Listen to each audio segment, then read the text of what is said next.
siyazi ukuthi ke incwadi enjengoMark zibhalwe oba noJohn Mark. uJohn Mark owayezwana nobani noPetro, so ayekubhala wayekuthatha kuPetro, kanjalo noLuke wayezwana noPaul, ingakho ayekubhala wayekuthatha kuPaul ne-research nocwaningo azenzela lona. So ke iTestament Elisha lonkana lonke ulwazi lweTestament Elisha luvela kwabantu abangabapostoli babani baNkulunkulu. So ingakho lithi iBhayibheli lisakhiwe phezu kwesisekelo sani sabaprofeti, ngoba abaprofeti bebekhomba phambili bese abapostoli bebekhomba emuva, noma bekhomba kutheni owakuthiwa uyeza usezile futhi ekuzeni kwakhe wenza ini. So ke ingakho uJesu bese lithi uyitshele gumbi, ngobani yila kuhlangana khona okwakushiwa abaprofeti nokukhonjwa emuva abapostoli, ukuthi ke itshele gumbi elinguKristu Jesu, ngoba sakhiwe phezu kwesisekelo esinguye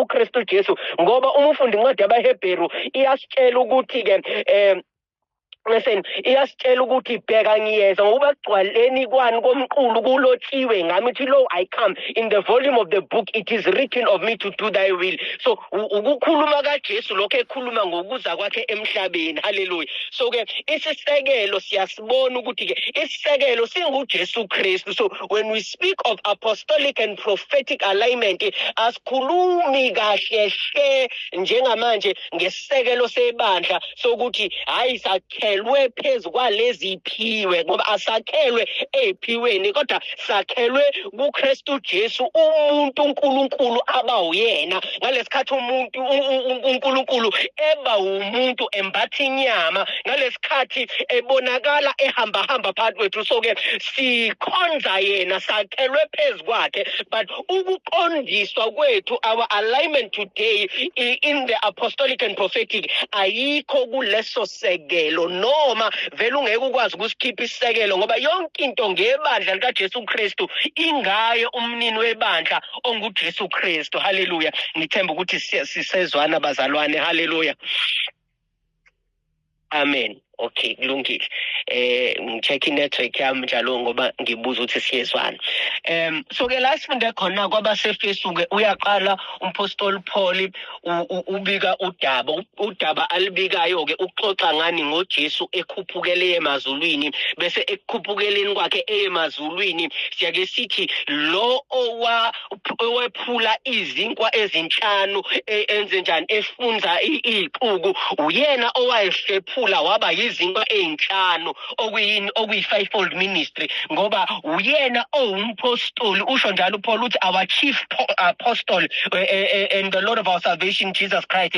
Uye futhi owumprofeti ofana noMose. uMose akhuluma ngaye ukuthi uNkulunkulu uyakuthumela kunina umprofeti ofana nami phakathi kwenu. Bese futhi uyena umvangeli, uengelisto, umphathi weindaba ezinhle, ngoba usho njalo ukuthi umoya kaNkulunkulu phezu kwami ngokuba ungigcobile ukuba ngishumayele indaba ezinhle kwabampofu. Uye futhi umelusi olungiyeleyo. Usho njalo yena encwadini kaJohane uthi umalusi olungile izimvu zakho uyazazi nazo ziyamazi. Ufuthi uyena umfundisi, ngoba sizwa ubani uNikodima kuJohn chapter number 3 ethi siyazi ukuthi wena umfundisi ovela enkosini, ngoba akekho umuntu ongenza okwenzayo uNkulunkulu engenaye. Haleluya. So ke siyayibona lezo ingxenyana nalezo indima ngoJesu Kristu. So ke the fivefold ministry is Christ Jesus central.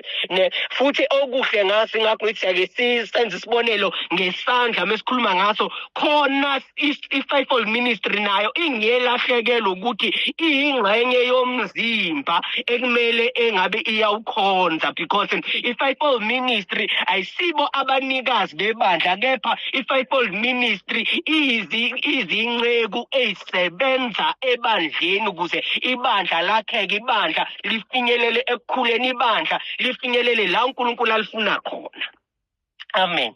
Isikhathi sami siyabaleka ngendlela eyisimanga. Kulungile okunye ngizokwephula kwanamhlanje, kodwa ngifuna ukushiya isisekelo ngithe ukusibekisisa kahle namhlanje. So ke uma sibuka inkonzo lezi zonhlanu, uma ngithe siye siqala ukubala esithupheni sithi wabeka abanye ukuthi bebe abapostoli. So fanele simqonde ukuthi umpostoli ubani, so fanele simqonde umprofeti ubani, simqonde umvangeli, simqonde umelusi, simqonde nomfu umfundisi. So ke umpostoli igama elingasungulwa ngoJesu, igama elisho umpostoli igama lesiGreek elithi apostolos elisho othunyiweyo. So ke umuntu othunyiweyo akusilo igama elasungulwa uJesu. uJesu fanele sikunaka ukuthi akafikanga nje noma yinini. iBhayibheli linokugcizelela itemu elithile elithi in the fullness of time, lisho ukuthi ekugcwalisekeni kwezikhathi uJesu wafika kuphi enyameni. Ngobani? Kwakumele ukuthi ezinye izinto ziqale zibe khona ngaphambi kokuthi uJesu efike ngokwenyama. So ke yini uJesu ayelindile ukuthi ibe khona? Enye yezinto ayelindile ukuthi kube khona, wayelinde ukuthi nalento yobupostoli ibe khona ize ibonakaliswe emhlabeni bese kukhane yafika. Upostoli igama leli temu elabole koNkulunkulu ukuze lisebenze emzimbeni kaKristu. Itemu eliqonda ukuthini na? Itemu elikhuluma number 1 ngesigqila okuyisona esishibhe ukudlula zonke ezinye izigqila endlini. Lesigqila lesi isona sigqila esasigeza inyawo zeyivakashi, ngoba kudala kwakungakhonkwa endlini, kwakuba ubhuqu phakathi ubhuqu phandle. So uma kufika izivakashi isikade sihamba indlela ende, sihambe sigcoba ubulongo, sigxobani. Uma ezongena endlini kwakuba umpostoli owayeyigeza inyawo, kuyisigqila esashibhile esasima ngasemasangweni ukuthi sigeze inyawo seyivakashi khona uma bengena endlini kungangcoli, ungangena ungcola kwaphandle kungene phakathi endlini. So ke isona sigqila esashibhile ngoba ni endlini yomuntu owayeba nezigqila, izigqila zazingalingani ngokwentengo imali oyithenga ngazo. So umpostoli kwakuyileso sigqila leso. So ke ngokuhamba kwesikhathi ke abantu abacebile, ngoba abantu abacebile ababeba nezigqila behamba besendleleni bethi bayothenga noma beyofuna ukwenza ibhizinisi, igebengu nezigcwele sayikwazi ukubabona besakude ukuthi naba abantu abazicebi, ngoba icebi wawuyibona ngendlela egqoke ngayo, because in the biblical time ekhathi zeBhayibheli umuntu bum-identify ngento ayigqokile. Yingakho impumputha uBhathimeyu uma eza uJesu ukuthi uyambiza ulahla phansi agqokile, ngobani? I-identity yomuntu buyibona ngento ayigqokayo. So isicebi busibona siqhamuka ukuthi isicebi lesiyana bese igcwele ziyamgcweleza zimphuce imali nengceba ayiphethe bese zenze njani? Bese ziyambulala. So ukuze into abacebile besinde ekufeni bakhanda uzungu bathi hayi,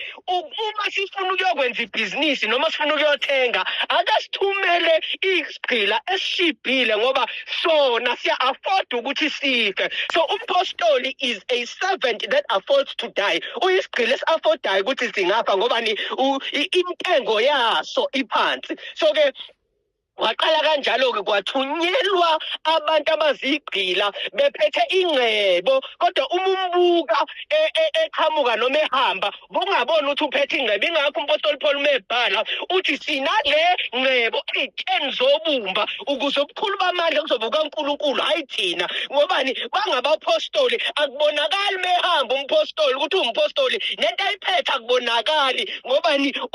Intobeko into yakhe ngoba uyazazi ukuthi isigqila esishibhile ukudlula zonke ezinye izigqila. So ke lento yobupostoli-ke ayeyilindile uJesu ukuthi ibe khona yaqale yenzeka kanjalo. Bese ke isigaba sesibili sobupostoli, okay, mhlawumbe kuleyo ingakho phela uJesu umpostoli wethu ethi yena uzogeza iy'nyawo zabafundi bakhe ezenqaba uPetro, ngoba ukunqaba kaPetro ubona ukuthi hayibo nangu uJesu ofuna ukwenza umsebenzi wesigqila esishibhileyo. Amen. Kanti vele uJesu uveza khona lokho ukuthi njengompostoli ozofeza icebo likaBaba, ngoba ukhumbule umpostoli ungothunyiweyo ukuthi ezokwenze njani? Ezokwenza intando yalo mthumile. So ke umpostoli othunywe uNkulunkulu uBaba ukuthi ezosifela khona sizoba nombusano noNkulunkulu, wayeyiveza ukuthi uwumpostoli impela ngokuthi ehlambe iy'nyawo zabafundi bakhe ukuprova lelo point lelo. Haleluya. Ingakho ezegcizelela ukuthi angizile ukuba ngizokhonzwa kodwa kuzokhonza, because he is a servant that affords to die. Amen. Ingakho lize lithi iBhayibheli wezwa kwabakhe kodwa abakhe bangambona, kodwa kulabo abamukelayo wanikeza amandla bebabantodana kaNkulunkulu, ngoba i-identity yompostoli ifisheka ekudelelekeni kwakhe. Haleluya.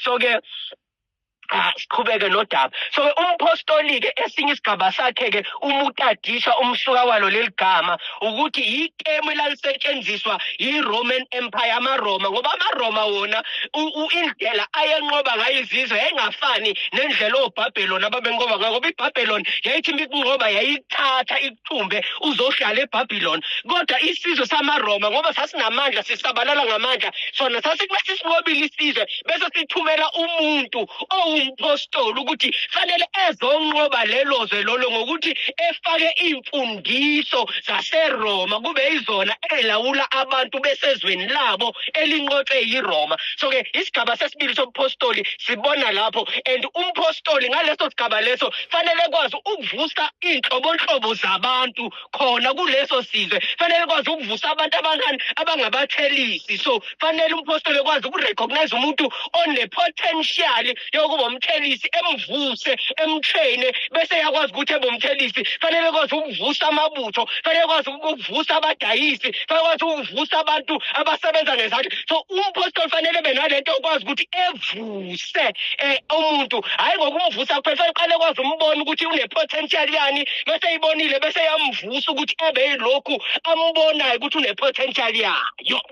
Hallelujah. So ke ngokuthi umpostoli is a loaded man. He is everyone though he is one person. So ke uthi mefika fanele kwazi ukuthi evuse abantu. Kodwa ke leligama ngoba elibolekile uNkulunkulu wayifaka kwi-fivefold ministry. Umpostoli fanele kwazi ukuvusa abaprofeti evuse, abavangela avuse, abeluse evuse, abefundisi. So umpostoli indaba yakhe ithe ukusabalala kodwa ke sizongena kuyo kahle siqhubeka nesikhathi bengifuna nje ukukuveza lokho ukuthi umpostoli then as a gift as isiphiwo fanele ebe nayo lento leyo ukuthi inkonzo une ability yoku-identify ukuthi ingaphelele ku-identifyeni kuphela isiphiwe ekwazi ukutshela ukuthi hayi uNkulunkulu kubizela ukuthi ube umvangeli bese ekushiya kanjalo fanele ukwazi ukubona ukuthi ubizelwe ini bese yakuhlomisa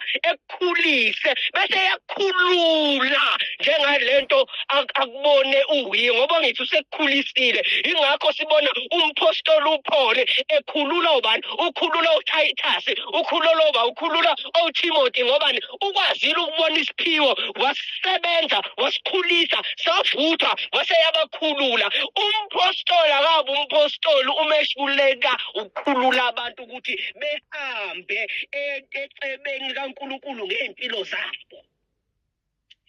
Hallelujah. Mhlawumbe sothi ukugxila kuyo ngokuqhubeka kwamaviki leyo. Hallelujah. So ke umpostoli ke ngaleso sigaba umuntu oyisithupha ngona kodwa umuntu okwazi ukuthinta yonke eminye iminwe.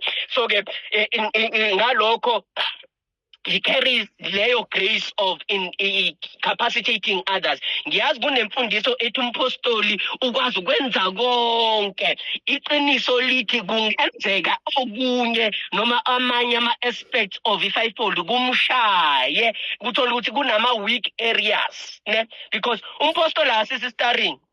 Ngithi angikuveze lokho. Umpostoli akasisi starring, umpostoli akasi one stop shop. Umpostoli kodwa uyakwazi ukuthi ngokusizwa inkosi in the sphere of his grace to raise up certain people. Akusiwo wonke umpostoli okwazi ukuvusa onke ama-gift. Ngithi angisho leyo. So there are apostles that are good at raising prophets and evangelists. Uthola ukuthi uma kufanele evuse othisha uyastrugglisha ngoba yena himself struggles in that particular area. But umpostoli must be able to identify all giftings. So umpostoli meqala ukuhlangana nomuntu fanele kwazi ukumonda lo muntu lokuthi lo ubizelwe ukuthi ebe yilokhu if ukuthi lo muntu unobizo le-fivefold ministry because akusiwo wonke umuntu emzimbeni kaKristu onobizo lokuba yi-fivefold ministry ngoba umzimba wonke awusiyo i-fivefold ministry. Hallelujah. So ke Jehova ngisize nasi isikhathi singiphunyuka. So ke Apostolic umprofeti naye ngivumeleni ukuthi ngithi ukumeqa isathu ukuthi ngiqale ngithi kumthinta umpostoli. It is because ebupostolini, when we come to apostolic alignment, asikwazi ukwenza apostolic alignment singa-align iy'nkonzo zonke zonhlanu. Haleluya.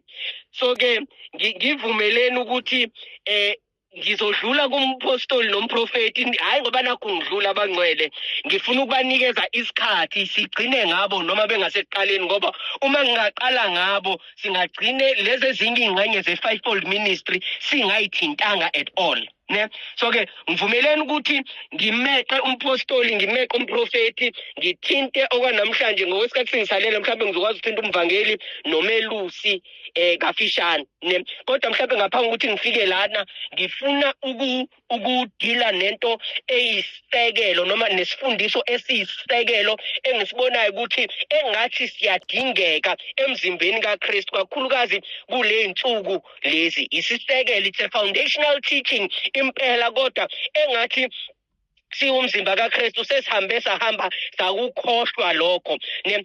Isifundiso sami nje siwumusho onegaba nje ezimbalwa, siwukuthi ke into yokuqala ifanele yenzeka, ngithi siyazi ukuthi uNkulunkulu wathi methuma abafundi bakhe wathi abenze abafundi izizwe zonke. So ke ekubenzeni abafundi izizwe zonke ngifuna ukugcizelela le ngxenye ethi ekwenzeni abafundi asingabulali ukwahlukana.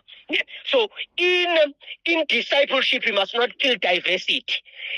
Isilungu sichaza kangcono. So ke ekwenzeni abafundi asingabulali ukwahluka. Ne? Ngoba uma wenza umuntu umfundi akufanele wenza umuntu ebowena. Ngiyazi ke lezo kuqhathana befundisa inkosi yami uJehova Mikadesh ngaba nami. So ke uma wenza umuntu umfundi akufanele lowo muntu lowo etholakala sewumuntu osekhuluma njengawe, esenza njengawe, eselahlekelwe ubuyena. So ekwenzeni umuntu umfundi fanele umenze ebe nolwazi olufanayo nawe, kodwa ingabi uwe, ngoba nawe awuphelelisiwe, ngoba munye umuntu ophelelisiwe uKristu Jesu. Ingakho umpostoli Paul uma ekhuluma nabantu akabenza befundi uthi ngilandeleni njengalokhu ngilandela uKristu. Oqonda ukuthi mina angisiyona into eperfect, akusimina istandard, kodwa there is a greater standard beyond me which is Jesus. So ke ekwenzeni abafundi fanele sibe nayo lento ukuthi singabulali ukwahlukana. Fanele umuntu owumfundi wakho engabi uwe. Singaze sigideke uma kushumayela umuntu owumfundi wakho mesivala amehlo singezwa noma huye noma huwe noma ubani. Fanele uma ekhuluma ipreserve i-character yakhe. Sibona isibonelo kubani? uJesu Kristu, ngoba uJesu waba nabafundi, kodwa abafundi bakhe noma sifunda ukubhala kwabo nokushumayela kwabo akufani. So Jesus, the king of discipling, uyena wathi menza abafundi wangabulala i-diversity. Indaba sengizofika kwisigaba sesibili yalo musho, ngoba diversity i-creator ini i-better i-maturity, ngoba uma sonke siyinto eyodwa ukukhula akubibikho. Haleluya. Asikwazi ukukhula siyinto eyodwa ngoba uma siyindlebe sibona kanjani, sikhuluma kanjani. So sifanele ukuthi kube khona ukwahlukahlukana. Ingakho ubani? Jehova. Angazi ukuthi kwenzakalini la. Amen. Haleluya. Ngisevakala bazalwane. Khona into eyipressile efonini yami ngaxolisa. Amen. So ke uma sikhuluma ngendaba yokwahlukana, ukwahluka kwani kweyingxenye zomzimba ayidala ukuthi umzimba ukhule. Ingakho uverse 16 Ephesians chapter number 4 uzothi umzimba uyakhula njengoba ilelo nalelo lungu li-supply effectively in love. So ke ngalesikhathi liyenza lifaka igalelo layo ngothando ingxenye nengxenye yomzimba, umzimba uyakheka. Okay, omunye akangikholwa kodwa uma ubuka nje nokwakheka komuntu, umuntu uqala eyimbewu neqanda. Imbewu yomuntu wesilisa iqanda kumuntu wesifazane kuyahlangana. Ngalesikhathi kuqala kwenzani? Kuyakhula. Ngalesikhathi kulokho kumultiplier, i-maturity iba limited until there is diversity.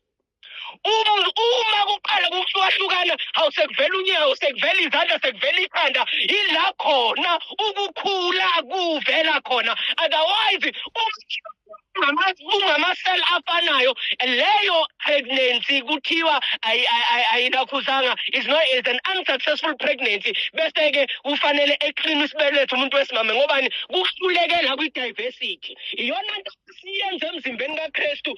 Uma thina sifuna ukuthi wonke umuntu ebe yithi, uma thina sibalekela i-responsibility yokuvusa abantu ekwahlukeni kwabo. Hallelujah. So umzimba kaJesu siwuncisha ukuvuthwa, siwuncisha ukukhula. Ngobani? Awufinyeleleki ekukhuleni ngaphandle kokuthi kube nokwahluka.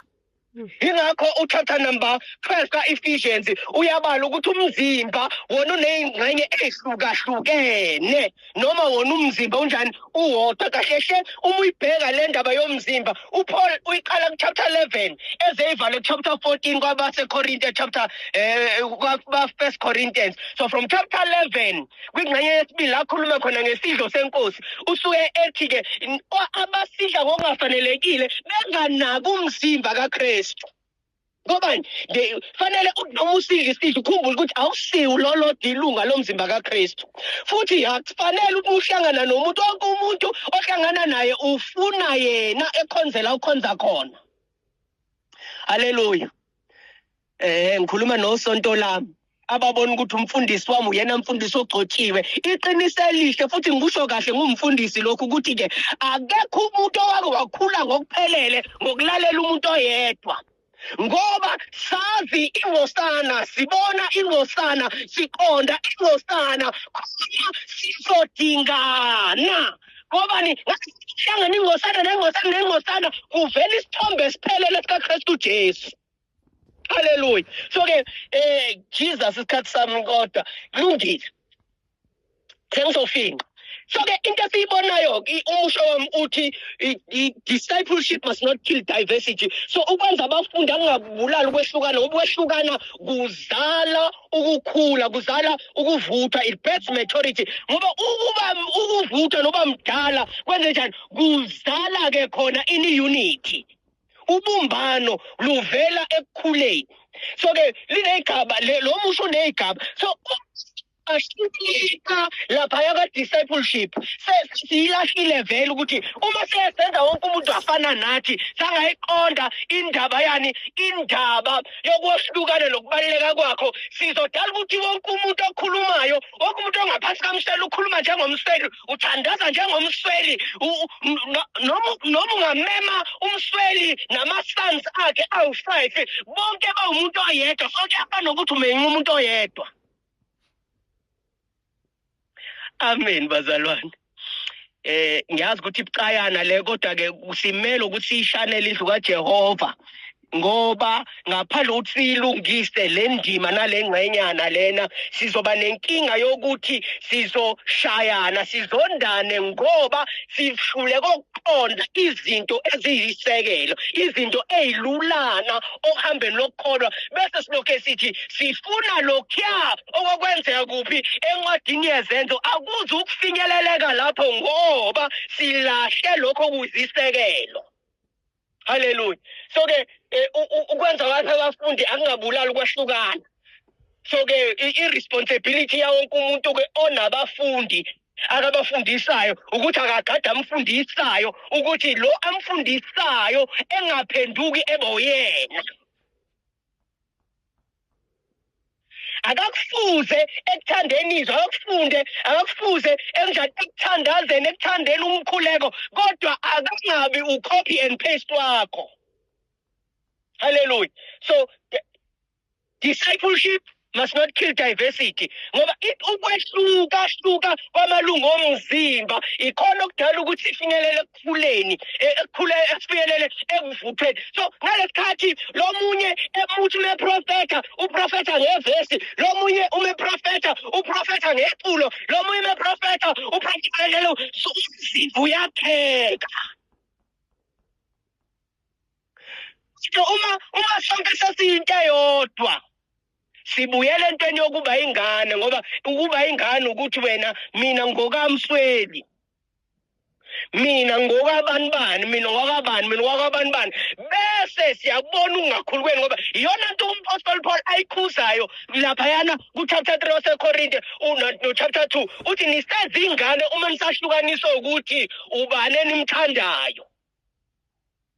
Abanye abayihamba inkonzo ngobani akushubayela umfundisi engimthandayo, uzokhula kanjani, uzofinyelela kanjani kule lokuphelele. Haleluya. Oh, angithi into indaba yokuthi kungani ukwehlukana kuyikhona okuzala ini ukuvuthwa, nokuthi indaba ukuvuthwa kuyikhona okuletha ubumbano. Ukuvuthwa nokukhula ikhona okuletha ubumbano. Ngobani? Ubumbano yinto yomuntu osekhulile, ngoba ingane emisencane usho njalo uPaul uthi ngalesikhathi ngisemntwana bengicabanga njengomntwana, ngenza njengomntwana, kodwa mase ngikhulile ngabeka indlela zomntwana emva kwami.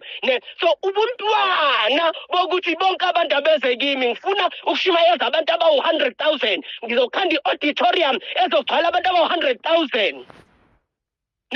So ubuntwana lobo, ngoba ingane yonke into ingayo, ifuna ukuthi yonke into ingaba ngayo, kodwa umuntu uya-realize ukuthi hayi akwazi ukuba right mina ngedwa, akwazi ukusizakala mina ngedwa. Ingakho nani uma useyingane usuke ucabanga ngamaphupho akho, usuke ucabanga ukuthi ngifuna ukusebenza phi, ngifuna ukuba nemoto enjani, ngifuna ukuba yini, ngifuna ukuba yini. Kodwa ngesikhathi ukhula awusicabangela wena kuphela, kodwa ucabangela umndeni wakho, ucabangela abangani bakho, ucabangela abaseceleni, ngoba usukhulile. So ubumbano luvela lapho. So as long as you are local house mentality driven, uyingane.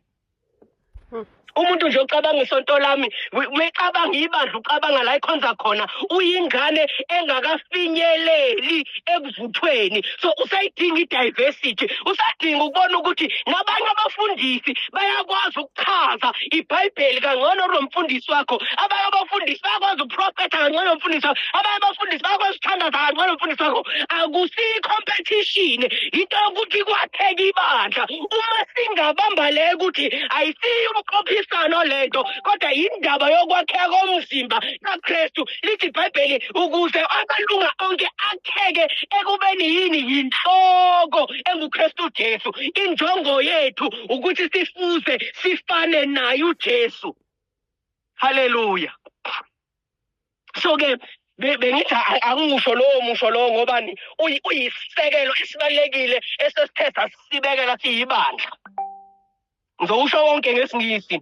Discipleship must not kill diversity, because diversity births maturity, and maturity leads to unity.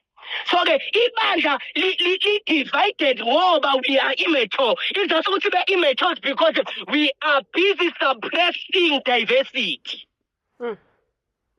Hallelujah. So ke ikanjalo, so kubalekile ukuthi umuntu nomuntu eqonde futhi, ngoba lento leyo ukuthi ufuna ukuba omunye umuntu ivele ekutheni awuzazi uba leyo ivele ekutheni awuzazi uba uJesu, abafundi baJesu, obuke uJohane, ubuke uPetro, ubabuke nje ngokwahlukana, James, ubabuke bonke ngokwahluka babo, abafani. They were not copy and paste. And ibona abantu ababenolungelo lokuthi bonke-ke sebe mini Jesus bonke, ngoba bebehamba nalo o-perfect. Kepha thina esidisciplishwa abantu abangekho perfect, sifuna ukuthi sibe yibona copy and paste. Hallelujah. Asibuyele emavesini nami, sibuye esiporweni kancane, Nkosi yami. ngizothatha munye mhlawumbe u7 minutes inkosi inhle ngizama ukuyivala indaba yami because bengifuna at least ukuthatha at least 2 of the 5-fold so that the following week ngizothinta lamanye bese siqhubekela kuyi-apostolic and prophetic alignment ngoba nakhona kunezinto kufanele siyiphendule kulezizukulwane ngoba kulezizukulwane wonke umuntu o-apostolic uthi umpostoli wonke umuntu o-prophetic uthi umprofeti kanti kunompostoli bese kuba nobupostoli bese kuba nomprofeti bese kuba nobuprofeti izinto ezingafani lezi so sikwizizukulwane esi-apostolic and prophetic akusho ukuthi wonke umuntu umpostoli umprofeti fanele siyilungise lezo indaba lezo so-ke ngifuna ukuthi kulamaviki amabili okugcina sidingide leyo ndaba siyilungise ukuthi-ke ubona kanjani ukuthi umpostoli impela noma umprofeti impela noma you are just prophetic. Hallelujah. But ke ngaphambi ukuthi sifike lapho ngithe ngizobeqa laba ababili ngingene umvangeli kwi-5-fold ministry. By the way ngokwathi chapter 12 siyabona ukuthi umsebenzi we-5-fold ministry ngiyake ngichaze lokhu and ngizokuphinda ngenzele laba ngekho ngalesikhathi senze prophetic alignment the last time. So ke indaba ye-5-fold ministry ngiyangenza isibonelo ukuthi i-5-fold ministry ifana nothisha esesikoleni.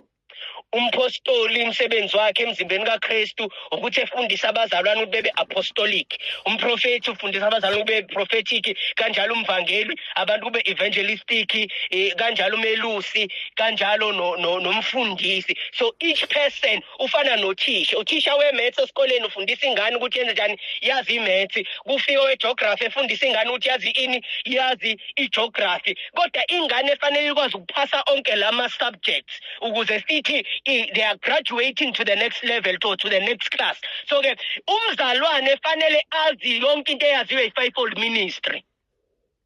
Ngiyaphinda bakithi umzalwane nomzalwane fanele azi yonke into eyaziwe yi-5-fold ministry ngoba umzalwane esemgoqweni ehlangana nomuntu ongasindisiwe fanele kwazi ukuthi emvangele lokhu uzobe kufunde kumvangeli. Fanele kwazi umehlangana nomuntu okakwe indaba ethile eBhayibhelini ekwazi ukuthi enjani emfundise. Angithi siyabona ukuthi uFiliphu owumvangeli uhlangana nomtheno waseTopiya ekakwe imibhalo bese uFiliphu owumvangeli efundise umthenwa. Hallelujah. So ke umzalwane nomzalwane kumele ekwazi ukuthi enze konke okwenziwe yi-5-fold ministry. Hallelujah. So ke siseklasini isonto is iklasi likaNkulunkulu lokuthi ilona lo mzalwane ehlonyiswe khona kuzobonakaliswa ini the manifold wisdom of God ayaveza to the powers and principalities through the church. So ke ibandla fanele lifundise amadimoni into ethile ngoNkulunkulu ukuthi uNkulunkulu uyazi ukuthi ethi emunye kodwa eziveze ngabantu bakhe ngoba uJesu eyedwa inkinga amadimoni ayebaleka manje ngebandla futhi ngabe yonke indawo kunomzalwane khona amadimoni ayabaleka but inkinga abazalwane abakhulile ngokwanele so amadimoni acanasa la kukhona abazalwane futhi ngabaya wakhipha. Hallelujah. So ke indaba ye-5-fold ithi hlomisani ini abangcwele. So the saints must be equipped. The saints must be perfected and equipped.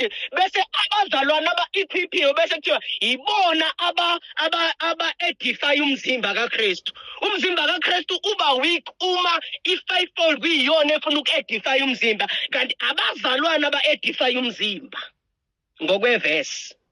Hallelujah. So ke angizama ukuyigoqa indaba yami bazalwane yo kulungile u3 weeks osasisalele sizawuqhubeka nayo le ndaba. Amen. So ke umvangeli it is the Greek word. It's the Greek word evangelisto, which means the bearer or the carrier of the good news. Sengishilo ukuthi uJesu yena ukuba umvangeli simbona laphayana uma evula imqulu ethola indawo la kubhalwe khona ukuthi the spirit of the Lord is upon me for he has anointed me to preach the good news to the poor, uma efunda umqulu kaIsaiah ne. So ukushumayela indaba ezinhle. So into efanele siyicacise ngomvangeli igama lakhe liyazisho oshumayela indaba ezinhle, kodwa akusinoma iziphi indaba ezinhle. Indaba ezinhle ngani? About the miraculous birth, the life, death, resurrection and glorification of the Son of God. So umvangeli indaba ezinhle ayishumayelayo ukuzalwa komangaliso kaJesu, impilo yakhe engenasono, ukufa kwakhe engenacala, nokungcwatshwa kwakhe, ukuvuswa kwakhe kwabafileyo, nokukhazimuliswa kwakhe. Yileyo nto umvangeli ufanele ekwazi ukuthi esitshele yona. So njalo uhlangane nomvangeli fanele ukuthi uyakwazi ukuthi ecacisele leyo nto leyo ngoJesu, ukuthi emchaze ukuthi ubani uJesu, so that ungabi nembuzo nokungaqondi ivangeli. Hallelujah. Abanye nje omunye umuntu wasindiswa wamukela ivangeli kodwa akalazi nevangeli ukuthi liqonda ukuthini. Ivangeli sengiyanihlephulela nje ngizolisummarize in 2 minutes. Ivangeli liyindaba emfihlakalo yokushintshaniswa kwempilo phakathi kwempilo kaJesu nempilo yakho. uJesu eyakhe impilo wayinqamula efela izono zakho. Manje wena ngoba usumukelile owakufelayo fanele uphilele yena. Ivangeli lokho ukuthi awubusayibhungane wathi nje Jesu ngiyakuvuma njengenkosi nomsindisi, awubusaphilela wena kodwa uphilela lo owakufelayo. Ingakho awubusayilawula wena, awubusenze yakhe intando, kodwa njalo wenze njani? Ufuna intando yakhe ukuthi uyenze, ngoba awusesiye owakho, ungowakhe. Ivangeli lelo, ivangeli akusiko ukuthi uzoshada, ivangeli akusiko ukuthi uzothola imoto, ivangeli akusiko ukuthi uNkulunkulu uzokuvulela iminyango. Akusilo ivangeli lelo. uNkulunkulu uyakwazi ukuthi umkholwe uzufe engavulanga minyango, ungashadanga, ungasebenzanga, kodwa okusalayo usindisiwe. Usindiswe ekufeni kwaphakade, ekwahlukaneni noNkulunkulu ngunaphakade. Wena uzongena uhlale noNkulunkulu ngunaphakade. Umvangeli uyena ofanele sitshele ukuthi ezulwini siyojika. Izulu akusilo ikhaya labangcwele.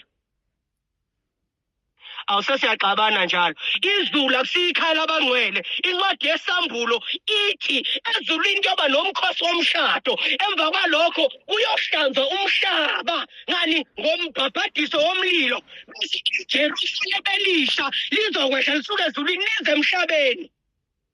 Siyakuhlala emhlabeni singasekho isidingo saniselanga, ngoba Jesu uyakuba ukukhanya kwethu. Umvangeli fanele sitshele lezo zinto ukuthi ezulwini siyojika. Izulu yi-waiting room ngalesikhathi kurenovatwa indawo yethu, ngoba umuntu wadalelwa umhlaba. And icabanga uNkulunkulu ayishintshile ngomuntu. Umuntu kumele ebesemhlabeni ebusemhlabeni, kodwa singebuse manje ngoba umhlaba awukabuyiselwe esimeni. So sizoya ezulwini ngalesikhathi kurenovate umhlaba wethu, bese siyabuya emhlabeni sisemzimbeni engenaso isono, bese nasemhlabeni isono sobe singasekho ngoba kuzobe sekumhlaba omusha. Ilona vangeli ke lelo. So omunye akhala, hayi ngiyahlupheka, hayi akhambi kahle, ngoba kungahlupheka kwisikhashana. Uthi uSiphone asibeki thina ingcebo la isitela lingena lebe khona, aze la umuhla uvela udle khona. Kapha yathi ingcebo isemazulwini la kungekho sela, la kungekho muhla. Ingcebo yethu ukuthi amagama ethu abhaliwe encwadini yokuphila mhla kuvula incwadi ayotholakala lamigama alibhaliwe. Nasi ngiyawusinda ukufika usibili okuyichibi lesibabule esifikayo. Umvangeli fanele sitshele leyo nto. Umvangeli akanalo ilungelo lokuhamba ethuka abantu ngezono zabo. ebabiza ngezinto abazenzayo, ebabiza ngezidakwa, ebabiza ngani ngonondindwa nani. Akanalo ilungelo umvangeli ukusho njalo, ngoba umvangeli, by the way, ngizathu ukuthi umvangeli kube lo muntu ophathi nendawo, iwona muntu omude kunayo yonke. So umvangeli uyena ovelulayo ukufinyelela kude kulabo abalahlekile khona ezobalethe basondeze. So-ke umvangeli fanele balande balethela. So awukwazi ukutshela umuntu ingane yakamakhelwane imithetho yala ekhaya uyithethisele noma uyizondele ingane yokuthi ayiphi ngemithetho yala ekhaya iyingane yakamakhelwane. So umvangeli fanele elande. So awukwazi ukulanda ngokusola, kodwa ulanda ngokuveza ubuhle, ulanda ngokuveza ubuhle kokuba yilungu laleli khaya. Uthi waza la usangangena kulomndeni wasezulwini ongena kuwo ngokukholwa ngenhliziyo, okuvuma umlomo wakho ukuthi uJesu inkosi, bese uJesu yena ngomoya wakhe uyakwazi ukuthi ekuhlambulule, ekushiyise konke okwenzayo. Umuntu akayekisa ukweba ukuthi utshele umvangeli ukuthi uyisela, kodwa okuyekisayo ukweba umoya weqiniso ongena kuye mhla emukela insindiso. So i-curriculum kamvangeli le, umvangeli fuze ngabe ufundisa abantu ukuvangela. Futhi umvangeli eninto esiyithola ngaye uJesu mekhuluma ngabapostoli ezobenza abavangeli okulanda imphefumulo, uthi ningabadobi impela kodwa ngizonenza abadobi babantu. Yindaba egcizelela indaba yokuba abadobi babantu ingoba bane-experience, banokuqonda obani ophethwe ukuthi ukudoba kudotshwa kanjani. Ukudoba kudotshwa kanjani? Ukudoba kanjena-ke. Yingakho uma ufunde eBhayibhelini ohlala uthola ukuthi kwasekuseni bengabambanga lutho ubusuku bonke. Isizathu sokuthi bengadobe ebusuku ingoba bafanele beqinisekise ukuthi isithunzi sabo asiwele emanzini. Uma siwele emanzini isithunzi sabo siqoshwa ufishi. So umvangeli umuntu okwaziyo ukunyamalala, akavumeli izinto ayithandayo, izinto ayipreferayo ukuthi ziqoshwe ufishi.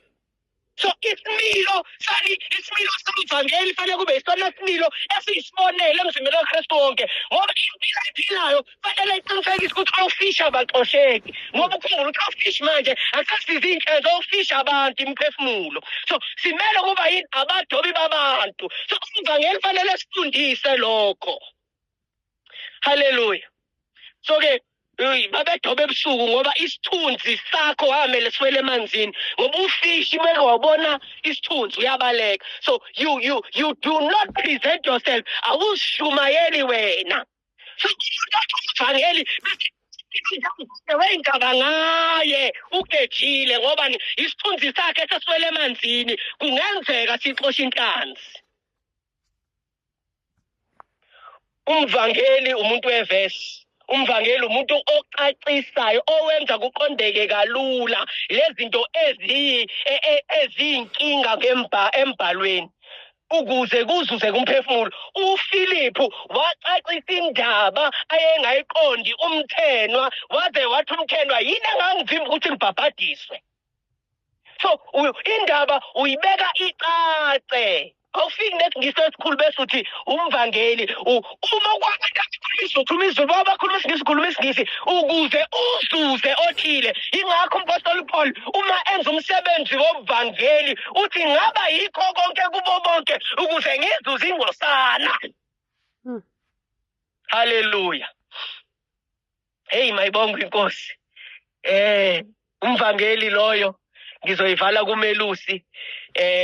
Igama lesiGreek lithi poimen, ne elikhuluma ngoMelusi. uMelusi uJesu uyasitshela ukuthi uyena uMelusi olungileyo. Uthi izimvu zakhe ziyamazi nawe uyazazi. uMelusi-ke into ngaye uma ufunda nje ngaye umuntu owayeyibeka engcupheni yena ngenxa yomhlambi, ngenxa yezimvu zakhe, on behalf of the flock. So-ke uMelusi ngiyazi abaningi baqakambisa ukuthi uMelusi udla izimvu. Bajaha leyo ukuthi hayi uMelusi udla izimvu, but iqiniso lithi uMelusi akavele nje ukuthi njalo yena uhlabe imvu. Cha, uMelusi it is on a rare occasion, it's either leyo mvu isikhulile uyabona ukuthi isizozife ibulawa ukugula bese excuse me, bese kukhani-ke eba nemvume yokuthi engayishaba. Ngeseni bazalwane yo. So-ke wakuba ilesikhathi la khona imvu isithe ukukhula ukuthi usengayihlaba noma ibe nokwelimala okuzoyithikameza ayisakwazi ukuphuma edlelweni mhlawumbe iphuka umlenze ngendlela yokuthi ngeke isakwazi ukuthi ilungiseke bese ngaleso sikhathi-ke wayeyihlaba imvu. Haleluya. Ngoba umelusi wayebeka impilo yakhe phambi kwempilo yani yomhlambi before the lives of the flock. So-ke umelusi enye into ayeyenza wayenza sure ukuthi uyiholele edlelweni ini umhlambi uyiholela kuphi emanzini. Ngakho thina sazo Psalms 23 siyazi ukuthi the Lord is my shepherd, I shall not, he leads me beside green pastures ne. So-ke umelusi owenza lokho uyena owenza sure ukuthi imvu ayilambi. So-ke abanye bajaha ukuthi bebelusi bethi umelusi udla izimvu kodwa iqiniso lithi umelusi onakekela idingo. Haleluya. Umelusi uyena onakekela idingo zezimvu kuqala. Uyena okonakayo ukuthi-ke izimvu zami zidlile, izimvu zami ayishodi ngalutho na. So yileyo ndima leyo edlalwa umelusi emzimbeni kaKristu. Umelusi fanele efundise abazalwane ukunakekelana. Lento eyayikhona encwadini yezenzo ukuthi babedayisa konke bebe nakho all things in common, kungabonakali onakho noswele. So thina abaswele sinabo Nkosi yami bayabonakala futhi thina size sitshelane sodwa ukuthi hey usibanibani leya ngubo yakhe ayiphinda njalo, usibanibani lela bhruku lakhe aliphinda njalo. Sinabo abaswele ngobani umelusi akayidlalile indima yakhe, ngoba umelusi kufanele sifundise ukuthi sinakekelana kanjani. Haleluya. By the way, isizathu ukuthi umelusi ebe yilo munwe lo wendandatho ukuthi lo munwe wendandatho iwona wodwa munwe onomthambo oyangcwa enhlizweni. So umelusi unenhliziyo yomhlambi, uyabathanda abazalwane futhi ngiyabasola mina abelusi ngoba kunezinto abasifake enkingeni ngazo siyi-fivefold yokuthi sesiyithola sigaxele kuzo ekwangamele sigaxele kuzona. Ukuthi angikhulume Nkosi yami. Umelusi ngoba kukuye ukuthanda umhlambi, la umhlambi ukhona. Ingakho sekuze kwafinyelela la khona kwazeka ukuthi umfundisi oshadisayo akukho verse uJesu eshadisa. Umshado uJesu ayekuye wayemenyiwe, hayi ngoba nakho kuyena oshadisayo. Futhi awukho ngcwabo la uJesu owuyena ongcwabayo noma abapostoli ababe officiate umngcwabo bethi alehla ibhokisi. Kodwa wenzakalani? Ungoba abantu abangabelusi bangena bathi shi ngoba bethanda abazalwane. Uma ukhala umelusi wakho nawe, uma ujabula umelusi wakho nawe, nokuthandazela imoto sithi hayi Nkosi yami siyabonga Nkosi uthenga imoto nokuvula imizi sesilapho ngobani umelusi othanda izimvu. Haleluya. Kodwa ngokweqiniso akusiyo indima efuze ngabe idlalwa befundisi leyo. Abefundisi ngokweBhayibheli indima yabo ukuthi behlale emkhulekweni nasezwini. Haleluya. Uma ngikade ngikwi-21st yakho noma i-21st yangane yakho lesihlanu, ngingcwaba omunye ngesonto ekuseni, ngivula umuzi ngingcwaba omunye njalo ngomgqibelo ekuseni, ngivula umuzi ngomgqibelo ntambama, intshumayelo ozoyithola ngesonto injani? So-ke fanele abeholi, the fivefold ministry inejoka nomsebenzi ukuthi fanele bekhule bona khona bezodonsela ibandla la sebekhule bafinyelela khona. Haleluya. Mhlawumbe ngizoyivala nje amaphuzu ami ngomelusi, ngeke ngisasabalala ngawo ngoba sengigeqe kakhulu esikhathini sami. Kodwa engifisa sikwazi ukuthi sisibekelwe izinto eziyingcebo nezigugu emzimbeni kaKristu ngoba asiqondanga indima ze-fivefold ministry. Ngithi futhi angibuyise iphuzu lami lokuthi discipleship ayingabulali diversity ngoba mhlawumbe lena ngizoyithinta mangivula next week indaba yokuthi sekuhambe kwahamba kwaba nezingxenye ze-fivefold ministry kwezinye indawo nakwamanye amabandla eseyihambe zahamba kwathiwa ayisekho. Ebandleni kunomvangeli, kunomshumayeli, kunomfundisi kuphela. So-ke bese uyayibuza ukuthi bapha abaprofeti baba abapostoli yindaba lezo indima lezo zingabalwa. Ne? Mhlawumbe ngoba sengiyithintile angivale ngayo inkosi yinhle ne. Isizathu salokho ukuthi abantu abaningi bathi mebebuka indaba yokwakhiwa phezu kwesisekelo sabaprofeti ukuthi baye bethi abaprofeti abeTestament elidala babeprofeti ukuza kaJesu ngoba usewenza abasekho abaprofeti. Bese bebuka indaba yabapostoli bethi hayi abapostoli yilabo abathunywa uJesu. Bese bayaqonda besibekela ukuthi kunezigaba ezihlukahlukene zobupostoli. Ubaba wami enkosini uApostle Kabelo Moroka has a teaching on the different types of apostleship. Uwahlukahlukana kweinkonzo zobupostoli ne kunabapostoli upostoli obuvela kuNkulunkulu munye kuphela ompostoli ovela kuNkulunkulu uBaba uJesu Kristu oyindodana othunywa ukwenza konke akuthunywe uBaba. Bese kuba nani namapostoli bewundlu owabapostoli laba esibabonayo eBhayibhelini la uJudas aphuma khona wa replacewa encwadini yezenzo and uPaul waseya edwa as ozalwe prematurely. Bese ke after that kukhona abapostoli bakhe uJesu kodwa through the Spirit ngobani uma uJesu esethulela umoya wakhe uyena umoya ongcwele othi set aside for me ubani uPaul noBarnabas for the work which I'll have them do. So umoya oyingcwele uyena okwazi ukuvusa abapostoli with different mandates and assignments. Ukhumbula ukuthi umoya ongcwele uthatha kuJesu ngoba uJesu uthi ke uyakuntshela konke. So there are different classes of apostle. So basakhona namanje abapostoli basakhona futhi namanje abaprofeti ngoba emva ukuthi uJesu efikile wanyulela emazulwini siyambona nje uAgabus kunakhuza kweNew Testament eprofeti ukuthi kuzoba nendlala uprofeti ukuthi uPaul la ayakhona bayombopha futhi bembulale. So abaprofeti bakhona even emva kwaJesu enyukile wayemazulwini. Yikho ukuthi uma uzofunda iBhayibheli ngamehlo okuzama ukuveza a certain point ungalifundeli ukuthi uthola ulwazi uyithola ubona livuma into le esenhlizweni yakho. Kodwa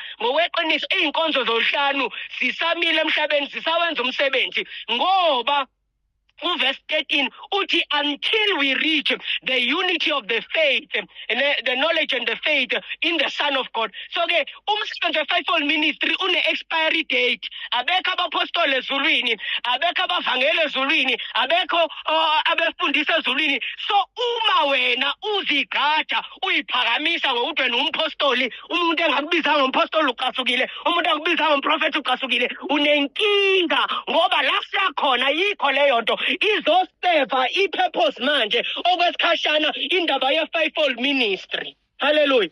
Kuthi futhi angiye a step further. Let's funde khona u1 Corinthians chapter number 12. Uma ufunda verse 23 uthi lengxenye zethu eyiswela ini ukuhlonipheka. Siziphatha ngenhlonipho ethile. Athi ngilivule ngilifunde bazalwane Nkosi yami. Ningixolele. 1 Corinthians chapter number 12.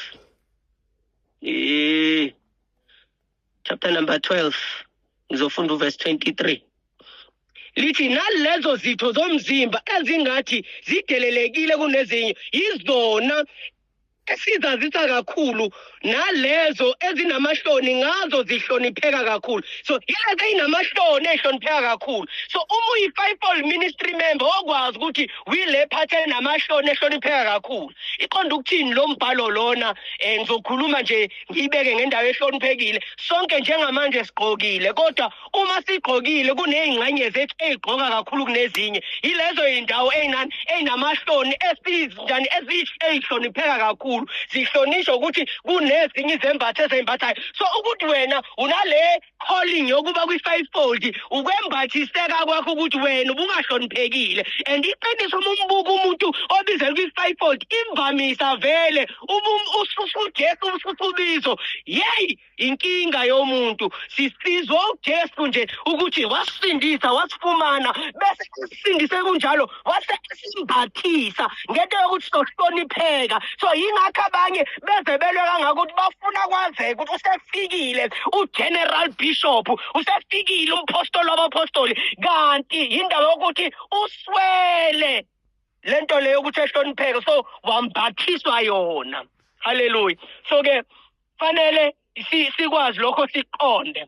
Ingakho abanye behambe bephume beyiveza ungahlonipheki kwabo ngoba bavumile uJesu basebenze ngalesembatha abambathise sona. So ingakho uzamashaza abafundisi benza ukuthi ingoba baphumile ekufihlekeni balungu ukuze bayiveze hayi mina angihloniphekile. Kanti iqiniso lithi lokho wembatha fanele kukuthuma ukuthi fanele uqinisekise ukuthi ke wena awumbhekiseli phansi uNkulunkulu ngoba wenzela ufefe ukuthi uphinde wembathiswe ngokuhlonipheka benu awuhloniphekile. Haleluya. So ke ngizoma lapho okwanamhlanje bangcwele engifuna sikubamba ukuthi ke sakhiwe phezu kwesisekelo sabapostoli nabaprofeti, kodwa isisekelo sabapostoli nabaprofeti isisekelo singuJesu Kristu, and uJesu Kristu uyena wanyukela ezulwini wazephula wazenza izinto ezinhlanu okuyi-fivefold ministry lethina esibhenefithayo kuyo, ngoba ubuka isandla umsebenzi wasemzimbeni, umzimba uyadla ngenxa yesandla, umzimba uyagezwa ngenxa yesandla, umzimba uyagqoka ngenxa yesandla. So umsebenzi wesandla ukuthi fanele yona ngxenye yomzimba esebenza kakhulu ukudlula ezinye kumuntu. So ke hayi ngoba nakho isandla siwumnikazi womzimba, kodwa isandla senza esikwenzayo njengokuyalelwa uNkulunkulu, njengoholwa inkosi yamakhosi oyinhloko yomzimba kaKristu. Haleluya. So ke sizoyibamba lapho okwanamhlanje, sizoqhubeka nayo next week bazalwane. Sizomthinta umfundisi, hayi umfundisi bazalwane, umfundisi, bese ke siyangena sibelela ngale endabeni kabani, endabeni kampostoli nomprofeti, and bringing alignment. Izathu ukuthi i-alignment ibe important, alignment yangithi ngishilo ukuthi ilela gama elithi perfection, ingoba nakho ngaphandle kwe-alignment, ngaphandle kokuthi sibe perfected, asikwazi ukuthi sibe united. So fanele sibe united siyibandla, ngoba uJesu akazeli amabandla, uzela ibandla lakhe elilodwa elingena siqi elingenambimbi. Hallelujah. Elingenabala. So uzela ibandla lakhe elilodwa. So we cannot receive Jesus until we reach the place called unity, ngoba akazele amabandla amaningi, uzele ibandla elilodwa. Mayibonge inkosi, ngicela ukuma lapho kwanamhlanje. Amen. Uma kunemibuzo mhlambe ningayithumela, mhlambe uma naye